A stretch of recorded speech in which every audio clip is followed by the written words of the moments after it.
Assalamualaikum warahmatullahi wabarakatuh. Perkenalkan, nama saya Amrina Rasyada Maulidia dengan NIM 859939692, dan pada kesempatan kali ini saya akan mengerjakan tugas praktikum IPA di SD pada modul 7 KP2 optik, yaitu dengan judul lensa cembung dan juga lensa cekung, ya, percobaan lensa cembung dan percobaan pada lensa cekung. Pada percobaan pertama, yaitu lensa cembung, dengan tujuan untuk menentukan jarak titik api F dan kekuatan lensa P dari lensa cembung, ya.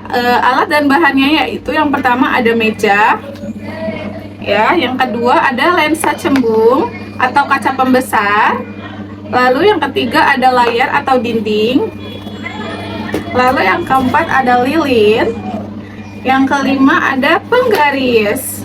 Selanjutnya kita akan ke prosedur percobaan yang pertama. Ya, selanjutnya adalah prosedur percobaan pertama, yaitu yang pertama kita menyusun lensa di depan layar dan sumber cahaya atau lilin. Terus nyalakan lilin dan atur posisi. Nyalakan dulu lilinnya.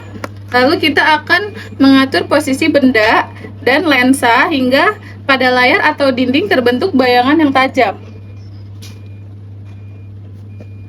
Setelah itu, ukur jarak benda, yaitu jarak dari lilin ke kaca pembesar dan juga jarak bayangan ke layar atau dinding. Ulangi percobaan beberapa kali dengan mengubah kedudukan dari lilin dengan tujuan agar mendapatkan set dari data yang bermacam-macam. Ya, bisa dilihat. Ya. Terus setelah diamati, didapatkan hasil sebagai berikut. Pertama, jarak benda 4 cm dan jarak bayangan 8 cm. Lalu kedua, jarak benda 5 cm dan jarak bayangannya adalah 5 cm. Ketiga, jarak benda yaitu 6 cm dan jarak bayangannya adalah 3 cm. Kesimpulannya yaitu lensa cembung adalah lensa yang dapat mengumpulkan beberapa cahaya. Tujuan dari praktikum ini adalah untuk menentukan jarak titik fokus dan kekuatan dari lensa dengan mencari bayangan yang akan terbentuk secara nyata pada layar, yang dimana akan otomatis membentuk bayangan terbalik. Percobaan yang kedua yaitu percobaan pada cermin cekung. Tujuan praktikumnya yaitu untuk menentukan jarak titik api F dari cermin cekung. Alat dan bahannya yaitu ada cermin cekung, ada meja juga, lalu ada layar atau dinding, lalu ada lilin, dan yang terakhir ada penggaris. Oke, selanjutnya adalah prosedur percobaan kedua. Pertama-tama susunlah cermin cekung dan letakkan sumber cahaya atau lilin di layar depannya. Lalu kita akan menyalakan lilin. Setelah itu aturlah kedudukan lilin dan layar agar pada layar terbentuk bayangan yang paling tajam seperti di video.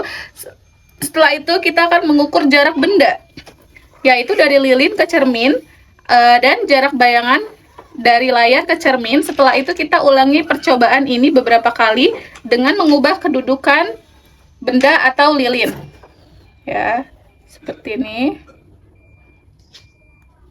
Setelah itu kita akan mengamati yang terjadi, ya. Dan setelah diamati, didapatkan hasil sebagai berikut. Yang pertama, jarak benda yaitu 4 cm dan jarak bayangannya adalah 6 cm. Lalu yang kedua, jarak benda 3 cm dan jarak bayangannya juga 3 cm. Lalu yang ketiga, jarak bendanya 6 cm dan jarak bayangannya adalah 4 cm. Kesimpulannya yaitu cermin cekung adalah cermin yang dapat mengumpulkan cahaya, terus juga dapat memantulkan hampir semua cahaya yang akan datang.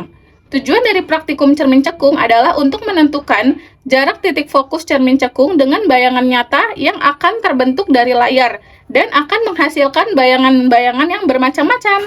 Sekian. Gak tahu, ngerti apa?